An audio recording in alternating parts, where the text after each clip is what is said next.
Parce qu'auparavant, je ne savais pas que Ezaki, au Batika Kingana, au Monoka Kalukula, et le Komoka Yakosakani Bongo. Il y a des réseaux sociaux pour publier, bateau Bakou Kaba magie, bateau Bakou Kaba porte-monnaie magique, bateau Bakou Kambongo, ba multiplication, ma Cambonioso, Yengana Lego Salabongo na Bango. Il y a beaucoup de pasteurs, même il y a Pogno, où on a péfi, la multiplication, il y a Bandini, pour que il y ait une église na Bango. Déjà au cas qu'il faut qu'il y ait des états tolo. Si au état tolo, on a un effort, on a un état tolo, pour qu'il y ait une incantation, on a un sous tant que bakundi. Tant que bimano bongo, c'est parlant de pouvoir nangai, ils arrivent toujours à augmenter de plus en plus. Et il y a 7 tombes dans la carte. Voilà. Nakolanda ti esika o bakokine ko tson état tolo pour que na butu na ba 0 heure na ya pour que na bina déterrer na bimana yo pour que na za accès à molimo na parce que siko olimbongo na ngai okufi bongo na bimina yo te na za accès à molimo na te malgré bongo ndi bongo te existe le ko la poison na nzoto pe bumayo. Il y a aussi des pasteurs o ba yi pa na ngai ba landaki na ba réseaux sociaux. Bah mon avis a pêché la multiplication et les pasteurs en question pendant que bimana bango même l'andenge ya sima. Asa na langage facile c'est que le bina moto appelle ça montant moko quelconque moto azana mbongo appelle ça mbala moko. OK. Denga na ndenge ko za bango na ko bimana na ndenge sima comme machine ngai na bimina yo tong na bimina o bongo et yo ji pouvoir. Oh, nous sommes que le baye monayo, mon dématage à bon à bomba qui wapi à Robimisa. C'est là où le terrain l'a frappé. Ok. À qui on sent l'accident. Il y a un moni Ninoyo. Alors quand il a fait l'accident, aïe on sent la peine n'a pas esprit naïe. Ça n'a pas marché. C'est là où il contacte ma fille là pour dire à ma fille que si ton pasteur ne vient pas, je vais mourir.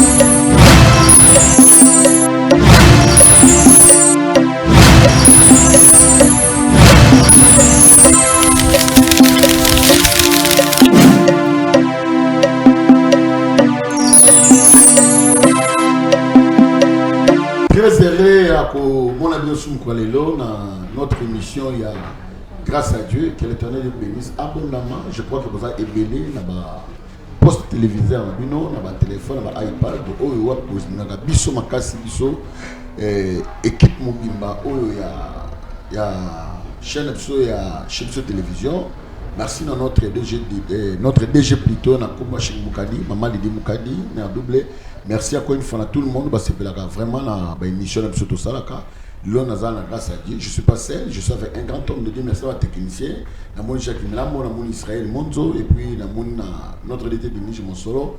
Puis encore une fois, tout le monde notre Ozali, notre cordon Eliash, et Batonio sur collaborateur, sur tout ça, pour qu'il y ait des malades, pour qu'il y ait capté sur la Katianda Kolabino. Merci, je crois. L'homme de Dieu, Yambia Mokwalelo, je crois, c'est une personne qui parle bien de la part de l'Éternel. Et je n'ai pas de mission à la télévision. Mais qui ata il a évité les hypocrisies à ça la biso to après si manango arobongo manaye bobi yangai a bixa dans un métier parce que va tout ba ka bongo na ibandeli azayelongia même et puis suka nzoka alati poso ya même mais anko to éviter mais banda bandi je vous dis il y a des témoins. Je crois que je ne pouvais même pas vous présenter, mais je vis, et puis dans mon naka, et puis à chaque fois, je pars dans son église, je suis en train de voir comment Moussala comment on recevoir battre poto partout dans le monde entier. Ce que j'aime n'est pas naïe, consultation c'est gratuit. Ce que j'aime. En tout cas, là, moi, j'aime. Il a une grande église, à Boti, Bana et Bélé. Il a aussi une grande communauté. je crois par la grâce de Dieu, je crois qu'on est sur Luxembourg. Là, je vous dis, à partir du 12 décembre, il y a une consultation 100 personnes. Ceux qui sont à Kokesili et à Royamba, gratuitement. Gratos, mais il y a un problème là. Je crois, chez Bissot, Dieu a sali lui en tout cas, l'homme de Dieu, de qui il s'agit, je crois, maman Moko a tangina komonae, a Bissot dans le Biboye, pour la de qui il s'agit, c'est les prophètes Bolakof Abraham, le père de la nation. C'est lui qui est au Nazo et puis que papa là au Canada et États-Unis au CP parce que tu m'avais appelé, sinon non papa, j'ai encore papa Bolakof parce que ces derniers temps pourquoi il a une occupation de l'île. Maman est Irlande aussi, je sais, maman est allemande. Et puis, on retourne pourquoi il y a un téléphone. Tu as comme le bol à Bango, toi tu es en retraite. Pour moi, la côte de la langue, tout est. Tu as habité, allez, nous allons ensemble, il y a une boutique. Il y a moi là. Via la peine, nous au Benga, bien la Benga. Nabi Moukoula, au bébé, ça m'a frappé. Moi, je suis allé. Moukoula, ça, au Benga, on frappé. Mais Banda Bandi, je crois même maman Christelle, tu m'avais témoigné à propos de cet homme, grand homme de Dieu. Maman moi à Londres, je te dis, oui, c'est qu'il n'a pas en tout cas, non, c'est un homme de Dieu. Shalom. Shalom prophète, shalom prophète. Boni. Zamba ba télévision ça va. Obi ba te boni. Kobanga nzambe. Kobanga nzambe. Bando bandi na yoki ne baba ka solo. Ya mabe, je n'ai pas encore. En tout cas, on vérifie, on nous pour frapper aux mains. Il y a toujours des témoignages et des témoignages.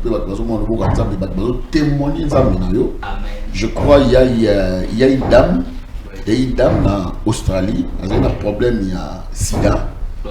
Aux autres qui t'ont prié pour naïe. Et elle m'a dit, Lélo, j'ai des photos à Tine Kina, on va vous témoigner. Exemple, tout sous. On voit quelqu'un malade, il y a Mabé, il y a Cathy, et puis maman m'a précisément mis dans. Je crois dans le. Oui, non, oui, dans le man. Ok. Maintenant, comboté. Non, même Gabon. Oui, bien. Ok. Abi, par la grâce de Dieu, ça va. Ils en ont plus ou moins 5 couples, il y a un problème à Kobota. Ils ont même constitué. Ils ont un retour, en tout cas, ça va. Secret nous a magie. Non, secret dans les Aïs Massia. La Bible dit, si vous avez la foi, comme la reine de Sénévé, vous direz à cette montagne, ôte-toi de là et viens vers nous. Hébreux chapitre 11, la Bible, verset 6, la Bible dit, or ceux qui s'approchent de Dieu doivent croire que Dieu existe et il est le réanimateur des ecclésiastes. La Bible dit, sans la foi, il est impossible de lui être agréable. Donc, en fait, moi, force dans les Christ et la foi.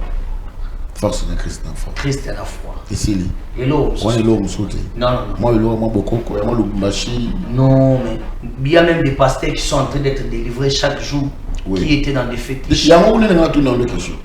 C'est ça. Moi, je ne suis pas dans ça. Oui, ceux qui ont la confiance, il y a des choses que tu ne forceras pas. Il y a un Simo à travailler pour tout le monde, mais quand Christ arrive, il dit sur ta parole, je jetterai le filet. En fait, Simon dit, je ne crois pas à mes efforts, je ne crois pas à ce que je suis. Mais ce que tu as dit, je crois à ça, ça peut produire le miracle. Amen. Donc en fait, moi je suis comme Simon. Je ne crois qu'à sa parole. Je ne crois pas au fétichisme. On est dans ma vente, je crois la semaine passée, j'étais là dans ton église. Délivrance, je viens pasteur. Deux fois, et puis, assume même audace, il y a confesser en gros. C'était comment? Et beaucoup de gens qu'est-ce qui s'est passé? Non, mais c'est un bien-aimé où il y a un culte dans Bisso. Chez Bisso, bravo Jésus, à l'Andagapé, mission toi. Alors, quand on a dit témoignage, il s'est fait qu'il place à des nègres aux acquis Sinaï. Après ça, il y a des fois, il y a moi Sinaï. Alors, allié moi si. Tant allié moi si, allié maman là-bas. En entre-temps, comme des fois. Il est en train de voir que la famille est en train de diminuer. Alors il a crié au Seigneur Jésus-Christ. Il s'est déplacé. Je lui ai dit qu'il ne mourra pas. Et il a abandonné, il a donné des fétiches, Pablo Batiaki na baloketo. Oui, dans mon acquis, non, parce que c'est un grand homme de Dieu aussi. Moi, je n'aime pas, en fait, je n'aime pas faire la publicité de la personne du prophète Abraham. Oui. Mais j'aime faire la publicité de Jésus-Christ. Parce que Abraham, c'est un humain.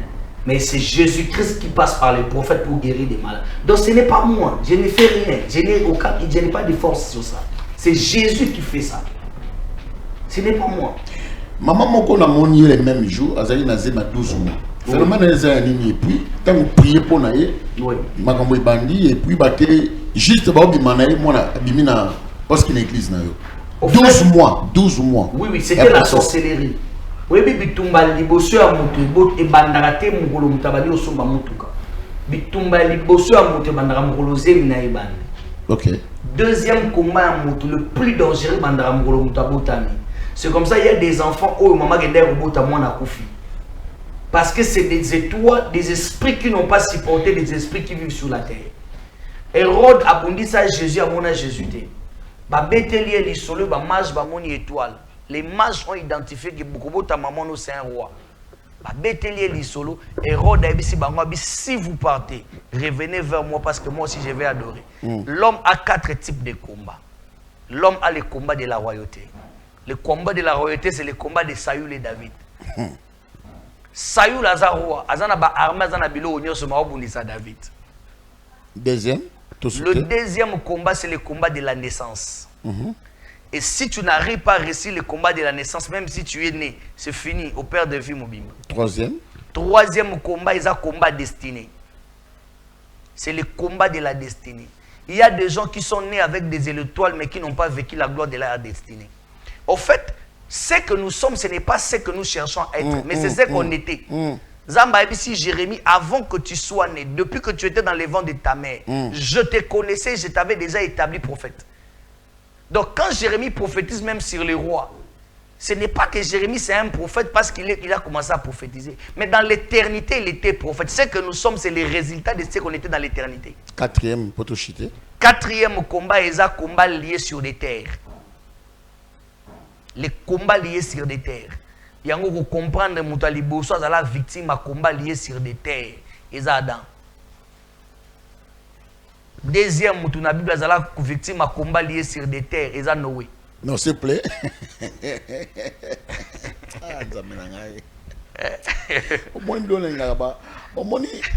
Lorsqu'on parle d'un prophète, il faut un mâchoire, il faut la fils à Isaacar. Non, non. Comme le temps et la fils à Isaacar. C'est ça le temps que nous avons. Il y a beaucoup de prophètes ici, il y a beaucoup de prophètes, il y a YouTube, il y a Internet. Mais son église, vous voyez, c'est quelqu'un qui maîtrise bien les Écritures. C'est ce que moi j'aime, à part la prophétie. Maman, il y a 12 mois, et puis lorsqu'il priait pour la maman, il m'a dit. C'est juste au Seigneur et puis en fait, maman, on a Azari déjà, normalement, la femme accouche après 9 mois et à grossesse, normalement, par rapport à la médecine. Mais il est abarissé sous 3 mois l'écolo. Donc la sorcellerie, c'est quoi? Grand-mère Naïe, Azandoki, a décidé de battre Lupango. Elle dit que Lupango parce que c'est une génération de jeunes dames de 30 ans, 29 ans. Ils ont bien Lupango, papa n'a pas tiré là-bas. La grand-mère a décidé. Il y a une grand-mère qui a dit que la boy battre Lupango. Bota total. À quel hôpital balobi za mwana te, à quel hôpital balobi za mwana, à quel hôpital balobi non non, exactement. Et moi Dieu m'a dit ce n'est pas ça, c'est un enfant. Et c'est alors Dieu m'a dit de prier pour l'eau. Et quand elle a bu ça, le mouvement a commencé à se faire. Directement directement aboti. Non, juste attends, deux papas de mananine. Aboti juste na hôpital et kangamine église. Oh abanda olande la kine ni na ngaliema. C'était impossible. Bayambi wana aboti mona. Et un très bon garçon. L'homme le dit, tu prier et puis parce que nous disons tout ça, s'il vous plaît, aidez-moi à prier. Seigneur, nous te bénissons, nous bénissons tous celui qui nous suit dans ce net moment. Nous voulons que ta grâce arrive dans leur maison. Nous voulons que cette émission soit une bénédiction pour eux. Bénis notre chaîne, bénis notre DG, bénis tout celui qui travaille ici et que cette émission apporte un miracle dans la vie de quelqu'un au nom de Jésus-Christ. Amen. Amen. Dans le monde de combat, n'habitez. Yo yaka kaka. Et puis il y a toujours des miracles. pour au moins mais yo il y a des choses yo na habité ils attendent yo ou soit ils attendent. Non, ce n'est pas Ezatana, c'est le temps de Dieu pour les hommes. Un homme n'a pas de temps, c'est Dieu qui crée le temps pour les hommes. Les frères là. C'est un bien-aimé par la grâce de Dieu, il est de l'autre pays d'en face, du Congo-Brazza. Alors c'est un bien-aimé, au Moni, actuellement sur Osali Constat, il y a des marabouts qui passent dans des réseaux sociaux. Alors, au baba porte-monnaie magique, au baboy baboy. C'est bien-aimé aussi. C'est un marabout, il fit un marabout parce qu'il est passé par la délivrance. On ne peut pas dire c'est un marabout, il fit un marabout. Il n'y a pas très longtemps, il était marabout. En ça, la multiplication à mbongo, la tirance, la multiplication à la foule, la multiplication à la terrasse, la multiplication à la clientèle. Alors, il se fait que cet homme, avant de la cour, il y a mon église. Une de mes filles, où il y a mon intercession. Abandi ko sala fille nanga wana cour kabala et moi nanga lobi éducation à papa na biso molimo. Je ne peux pas entretenir des relations avec toi si tu ne viens pas voir mon pasteur. Alors garçon peut ça ka fille ba 200 ba 500. Mais la fille dit non non non, moi même si tu me donnais 1 million, je veux d'abord que tu arrives chez mon pasteur. Des jours ya ya kutana na ngai na bureau. C'était izaki jour na biso ya prière ya délivrance. Pendant qu'à côté il y a un fait étranger qui vient d'entrer dans la salle. J'étais au bureau en train de parler avec des hommes de Dieu. J'ai dit, je vous laisse, je sors parce que Dieu me dit, il y a quelque chose qui ne va pas. Alors quand je sors, je trouve un frère assis au fond, en train de toucher son téléphone. Nous avons sécurité pour nous sommes ici pour prier. L'église, il y a un téléphone. Même mon pasteur, il appelle à moi, il y a une église, il y a un je dis, mais pourquoi il fait ça? Et Dieu me dit, voilà la personne qui est venue sacrifier ta fille. Oh, ma fille, tout y a bimana bang. Depuis ayo sala temple ne arba kufi. Dans le monde ayo sala moi. Ayo sala temple ne arba. Hier moi zo bisanga bi papa, il y a au moins plus de 10 filles que j'ai sacrifiées, plus de 10 filles. Donc sera bimina moi na moi si 2 semaines, 2 jours après faut moi na moi ça kufa. Libumwe vimbi okufi, libumwe vimbi okufi. Et c'est le sang là qui faisait que temple naïs a toujours ma case. Alors il voulait sacrifier aussi ma fille. Ma koutana mwana nanga a déjà enseigné dans le prophétique que nous on ne fait pas des alliances avec quelqu'un si on ne consulte pas la voix de Dieu. Je profite de dire à quelqu'un qui nous suit, ne traite pas des alliances sans pour autant consulter la voix de Dieu. Amen. Même le prophète que tu suis, avant de l'appeler, prends le temps de prier, que Dieu te parle. Est-ce que Mouto Fona Bengaï? Parce que tout ce qui brille n'est pas de l'or. Merci vraiment beaucoup. J'ai commis beaucoup d'abus. Na bomu bakanya ebele abatu. Oh même na tiero, je ne sais pas comment dire mais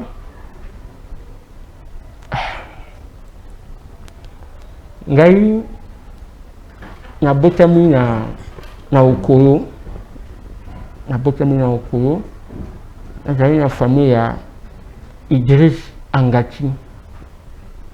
Et c'est là où mon grand-père a tiré une makambu ya vodo. Le coup a yipé azalaki ngambo mususu azalaki mutu akotunu. Ngambo mususu azalaki Brazzaville. Et tant il y a kufi, il y a tiré une vodo. Alors, na kokolo na ngai déjà na bandaki nani ko beta bato lokutu soki na beti ofo kufa. Alors, ni tata na mama balongoli ngai na okolo bateli nga na Brazzaville, na kei na Pointe-Noire, etika ya kana ya mama na ngai. Mais c'est là où makambo nyonso ebandaki na Pointe-Noire. Et tant on a connu à âge il y a 12 ans, na kima qui est pas baboti, na comme qu'on est dans la mer, na bandeko bayebi la mer dans la côte sauvage. Parce que il y kunande sika o milimo nyonso ya monde, ya voodoo, ya bakiti nyonso ya Caraïbes sika evandaka. Mais à âge de 12 ans, na comme qu'on est la kuna, na ngai kulala vraiment pene amani. nga moko pe nani soki nazali na mai naza komonaka déjà naza te wana mbe nazomonaka nakomi déjà na monde mosusu. Parce que auparavant je ne savais pas que ezalaki oyo batikelaki nga nakomona ngo kaka lokola eloko moko kaka ya kosakani bongo.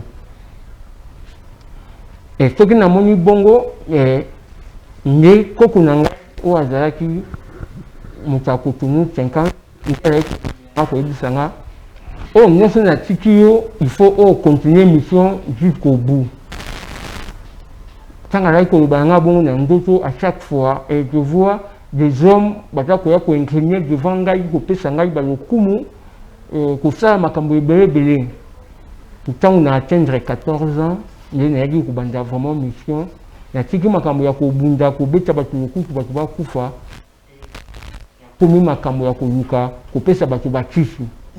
Et à l'époque na Point Noir on vendait des gris comme ça au marché. Nayaki kopesa bakisi kaka boye nakotia mpenza kisi oyo akoboma moto kisi oyo akozwa mbongo bongo.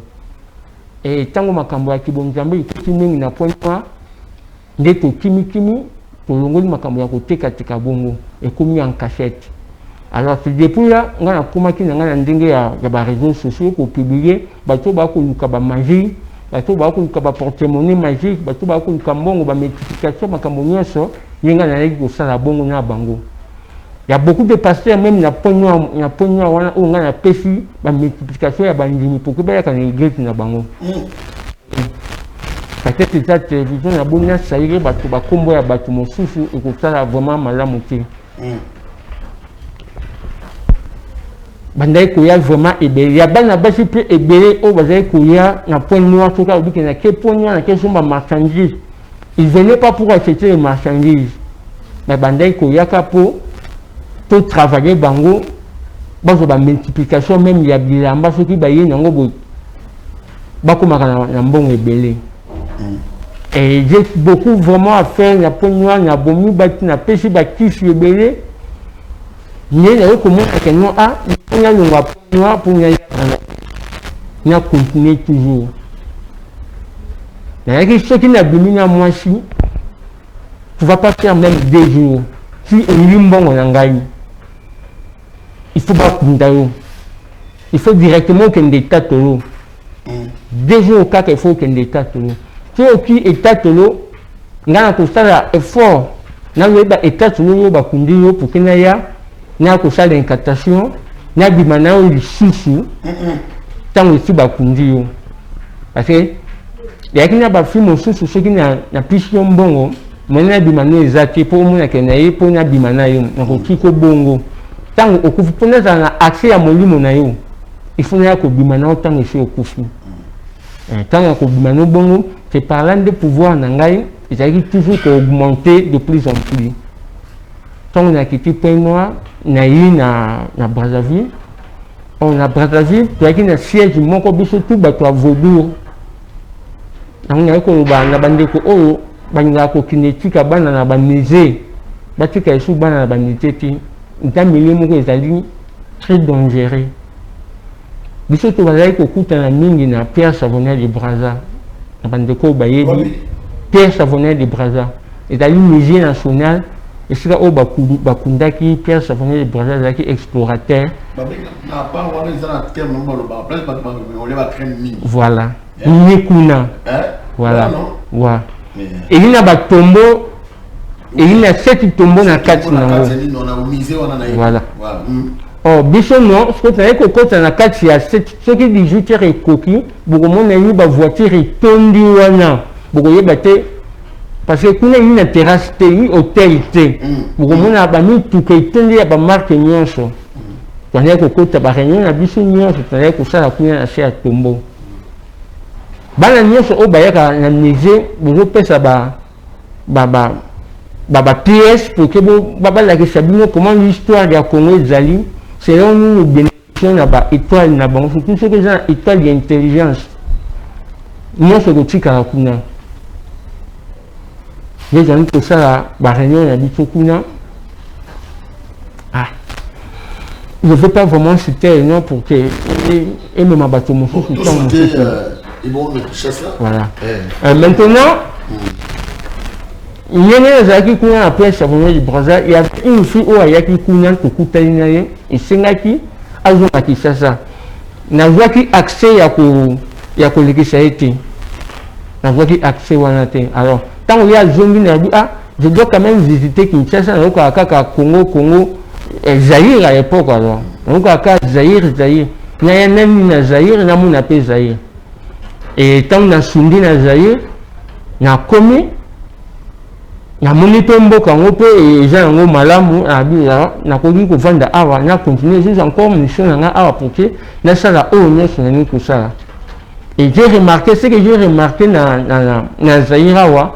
Et bien, bazo revenir bazali trop na envie ya kuluka kozala na mbongo mingi lokola bazala. Nde na comprendre ki na habité maintenant il faut na s'imposer pour que misala nanga ekende liboso et pouvoir nanga encore imata. Et tant na komi na ko futia na kisenso. Na bandina na ba jeune fille bazo ka ba TikTok bazo ka ba iPhone 16 et tout console wana na bandaki déjà kozala na bango soki kaka na kutani na yo na pesi yo mbongo na kosenga na ngai nzoto te ngai na tiyo kaka mbongo ntango oki na mbongo na ngai oli mbongo esili yo kobanza maladi 2 jours yo okufi soki yo okufi ngai kosenga juste kaka adresse mpo mokolo ya matanga yo ngai efo nazala mpo nazala na accès ya kozwa molimo na yo ntango yo okufi na kolanda ti esika oyo bakokende kotya na etatolo pour ke ngai na butu na ba 0 heure naya pour que na déterrer na bimana pour que na accès à molimo na parce que si ko olimbongo na ngai okufi bongo na bimina yo te na accès à molimo na te malgré mbongo ndi mbongo te qui existe le ko la poison na nzoto peut buma yo mais pour na accès à molimo il faut na bimana yo tant que okufi. C'est comme ça que je faisais à tous les filles où on a que ça bango déjà au moins 10 à 15 ans filles où on a que ça na bimina bango au baki ba père ba vina bango bongo. Il y a aussi des pasteurs au bayi et pas nangai ba landaki nga ba réseaux sociaux ba monaki nga na pesi bango to ba multiplication et les pasteurs en question mané ko bimana bango même na ndenge ya sima. Parce que il y a des gens à comme na ba dette de l'église na ye ba yaka et puis na langage facile ce que a le bina moto appelle ça au montant moko quelconque moto azana mbongo apesa mbala moko ndenga na ndai kuza bango na kobimana na ndenga simo komi mati na ngai ngana bimina yo tong na bimina bongo yo ji pouvoir no so ko le ba mona yo mundinga ta azana mbongo abomba ki wapi akobimisa et akimi bongo et na kutina fi moko alaki vraiment tellement kitoko et puis na komona ye azali na étoile ya makasi. Ce qui n'a pas été na Caraïbes, la deuxième personnalité, dans vaudou, la spiritualité. On a commencé à contraire à Kolanda Fiwana, il faut qu'à joyeux pour que nous ayons la kimia. Na payé bambongo nyeso, mais elle a tellement tête dire, na payé bambongo, na payé bambel, na payé 500. A tout pour le banana pas le komoko. Avant là, au moins on a tout comme la relation na yo. Il faut que nous ayons papa nanga ya molimo. Il dit que pour nous la que vrai na une relation à solo, il faut que papa na ya molimo. Malgré que na iko pesa pour que et affaiblir mais elle était tellement fort. Il a eu quoi affaiblir alors je l'ai poursuivi même qui na kati église na bango.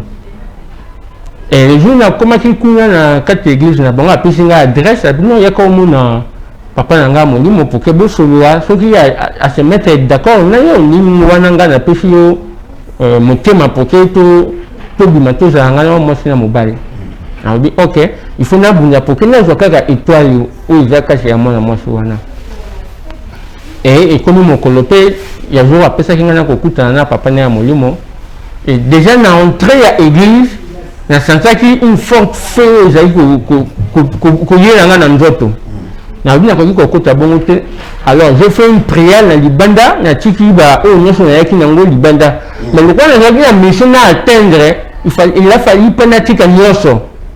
Faut tika na prise moko pour que on permettre ngana kota kuna pour que eza la domination nanga et pas ya pasteur andi manga et puis na mona wana ya mwasi.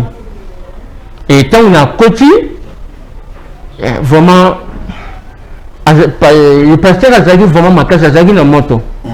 On n'a même pas que bouger alors distraction on a qui na chemin na kati église et simba qui te direct na bandi ko consulter téléphone na pour que na sala ba prière vaudouren na kati téléphone na ngai et na moni ba moko pasteur abimi ngai a interdire nga ko fina téléphone alors moyen za ba rayon signé na biso et que na monde na biso exacté parce que appliquer singa téléphone na qui obligé ya ko obéir na oya parce que alubaki na voix ndetinga na ko na bino boyete il y avait une voix au soute bimi au ko la kati na matoi na tika ki na kangi téléphone.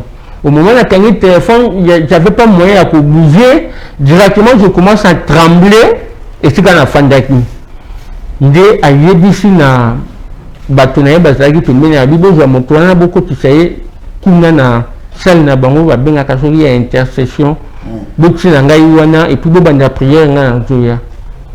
C'est là où makambo na ngai nyonso e bandaki kobeba.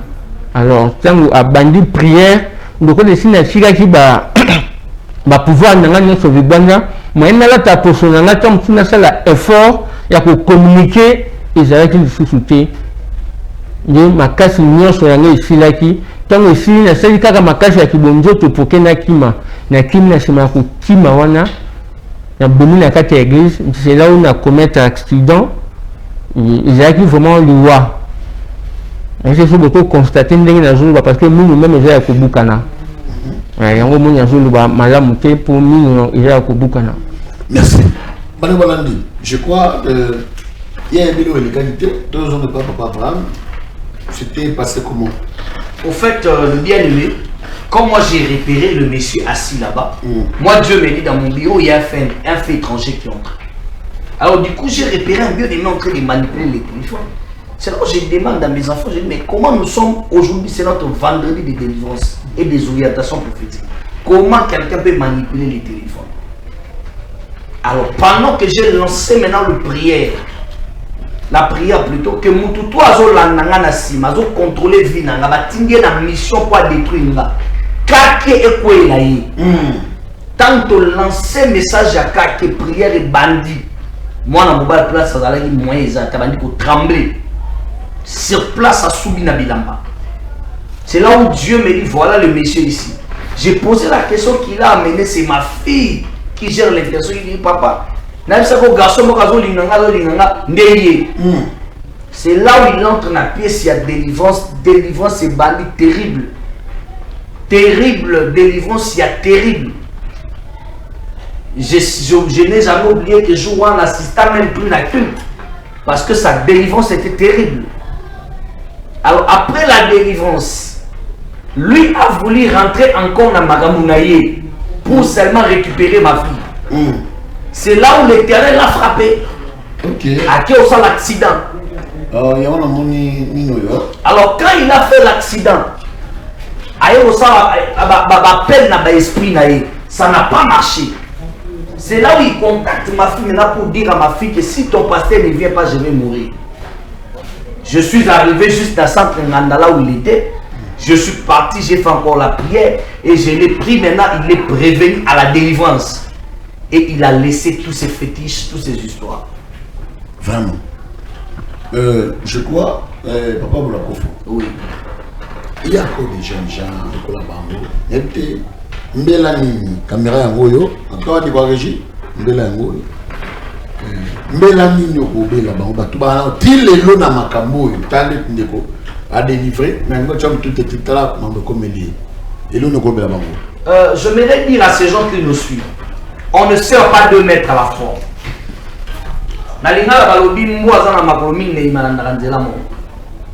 Ou soit tu veux servir Dieu, ou soit tu veux rester dans les fétichismes. Je m'aimerais même dire à ces gens-là qui sont en train de détruire des peuples de Dieu. Vous qui êtes des fois, mais vous imposez imagine-toi un homme de Dieu qui se dit pasteur, mais bazo zoye na ciment. Parce qu'il a besoin de la foule. Frères et sœurs bien-aimés dans le Seigneur, Muto okende na bandemi na tomba zati. Ne vends pas ton âme à cause des remplis des stades. La Bible dit plusieurs viendront par mon nom. Ils guériront de malades, ils ressusciteront de morts. Ils vont prophétiser, mais je leur dirai, je vous ai point connu. Vous avez utilisé les noms des gens pour la trafic d'influence. Ils utilisent les noms de Dieu pour la trafic d'influence. Je vais dire à un jeune qui me suit, à une jeune dame qui me suit, nous n'avons pas moulala. Nous n'avons pas moulala. Tu as produit un Zambé. Tu te comme l'élo, tu as c'est Dieu. Tu n'as pas besoin de vendre ton âme comme à pédé. Tu n'as pas besoin de vendre ton âme pas de sokolayo, pas de faire la cérémonie, pas de faire parce que tu as besoin d'un homme qui a des voitures pour lui faire la vie dans la TikTok parce que lui vit à bourgeoisie. La Bible dit l'or et l'argent appartiennent à Dieu. S'il y a un message que je peux lancer, prophète Eric, que ce bien-aimé donne leur vie à Jésus. Merci beaucoup. Tu vois, pourquoi vous avez un temple? Oui. Non, nous évoluons, nous sommes en train d'évoluer. Là, on est en train de faire maintenant, nous sommes en train de mettre nos colonnes. Voilà, on est en train de mettre nos colonnes. Par la grâce de Dieu, même vers le 31, tout ça, en plein ciel ouvert en attend. Ok. Ouais, on va faire ça en plein ciel ouvert en attend. Pour les 12, tu es à Turquie, précisément à Istanbul. Oui. Quels sont les messages que vous communiquez? À Istanbul, tu as besoin de voir le prophète. On va peut-être peiner à Istanbul. On va payer aux alentours. Tu veux venir croiser le prophète. Je serai en Istanbul, c'est 12. J'arrive en Istanbul. Je prends mon vol le 11. J'arrive en Istanbul les 12 de ce mois. Les 5, le même 12 de ce mois, je suis en Istanbul jusqu'au 18. Je suis en Istanbul jusqu'au 18. Je quitte Istanbul les 16.